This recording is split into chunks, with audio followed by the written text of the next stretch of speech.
aborder les conséquences de la crise financière mondiale, financière, monétaire et autres mondiale sur les DFA, les départements français d'Amérique. Qu'est-ce que tu peux nous en dire? Bonjour Jean-Marie, tout d'abord. Bon. Oui. Pour répondre à ta question, je vais d'abord revenir sur un point. Oui. 5 minutes, pas plus. Je voulais te dire. Vas-y. Donc, il y a, pour un peu comprendre l'influence de l'impact de la crise économique et financière internationale sur la Martinique, il faut déjà revenir un peu sur l'économie de la Martinique. De mon point de vue, l'économie de la Martinique se subdivise en deux grands secteurs. D'accord. Un secteur principal qui est le secteur, je dirais, public, d'accord. Où on va retrouver les fonctionnaires. On va aussi retrouver tous les gens qui ne sont pas actifs mais qui perçoivent des revenus, comme les retraités, comme les gens qui sont au chômage aussi, qui ont un certain nombre d'aides sociales. Des revenus de substitution. Tout à fait, exactement. Donc on va retrouver tous ces gens-là. Ça va représenter la majorité. D'accord. Et de l'autre côté, tu as un secteur privé qui, en fait, va dépendre directement du premier secteur, donc du secteur public.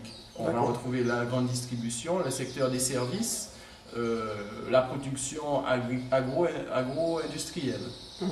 Juste sans t'interrompre, donc on peut dire que le moteur d'une éventuelle croissance martiniquaise et des DFA, c'est, j'allais dire, les transferts, j'allais dire, de l'Hexagone. Enfin, je ne sais pas si on peut dire spécifiquement les transferts de l'Hexagone, puisque dans la partie publique, je mets aussi les collectivités locales. Mais qui dépendent de l'Hexagone aussi en termes de financement. En partie, mais comme... Il y a la fiscalité locale, mais il y a aussi les lignes budgétaires, etc., qui dépendent de l'Hexagone. Oui, tout à fait. Mais enfin, on paye des impôts, on paye de l'octroi de mer. Non, ce n'est pas pour polémiquer, mais ce que je veux te dire, c'est que nous sommes dans un ensemble français et que l'économie martiniquaise est intimement liée à l'économie hexagonale. Exactement, on est d'accord. Donc toujours est-il que ce secteur, c'est le plus important. Je ne saurais pas te donner en termes de pourcentage, je pense que ça doit représenter 70% de l'économie. Et derrière, donc, tu as le secteur privé qui est au service du premier secteur, que ce soit à travers la commande publique, les appels d'offres, que ce soit à travers les consommateurs, ou à travers des aides telles que les lois de défiscalisation, des aides, on va dire, indirectes. Tu peux nous citer quelques lois de défiscalisation? J'en ai eu plusieurs qui se sont succédés aux Antilles. La loi Girardin, la loi Paul, la loi Ponce. Il y a aussi des dispositifs spécifiques tels que la LOPOM. Tu as des taux de dégrèvement inférieurs, enfin, de dégrèvement qui n'existent pas en métropole, qui existent aux Antilles et dans les DOM en général. À savoir, par exemple, qu'on a un abattement de 30% sur l'impôt personnel. On a aussi un taux de TVA réduit.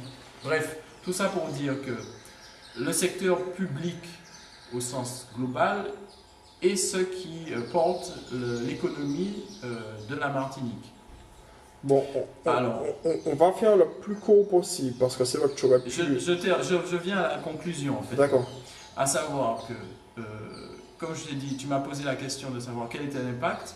L'impact, sachant que l'État est le principal acteur de l'économie, l'État et les collectivités locales sont les principaux acteurs de l'économie en local, l'impact n'est pas direct, il est marginal. Par contre, une question. Donc, je t'ai parlé de moteur d'une éventuelle croissance, sachant qu'on est en récession, ça tout le monde le sait. J'ai discuté avec un ami qui n'est pas trop mauvais en économie, qui m'a parlé du retour du troc éventuel. Et j'ai discuté avec plusieurs personnes aujourd'hui qui ne seraient pas étonnées qu'il y ait un retour du troc éventuellement, qui était la base du commerce. Bien sûr. Sachant que la monnaie fiduciaire, comme son origine latine le dit, fiduciaire, donc confiance. Quand on n'a plus confiance dans une monnaie, on fait confiance à d'autres choses, à son jugement personnel, etc. Oui. Donc on va embrayer sur l'impact, parce que tu as abordé un sujet, mais j'aurais voulu vraiment savoir l'impact de la crise financière monétaire mondiale sur l'économie des TFA. Donc, pour terminer ce que je te disais, donc, cet impact est indirect. Il se fait finalement à travers les décisions que l'État peut prendre. Les points sur lesquels la crise internationale va avoir un impact en local, ça va être sur des secteurs tels que le tourisme, tels que le secteur d'exportation pour la banane. Et le rhum aussi un petit peu ou pas? Le rhum aussi probablement peut être touché. D'accord. Mais si tu veux, ce sont des secteurs très importants du secteur privé, mais ça, c'est pas eux qui regroupent la majorité de l'activité en local.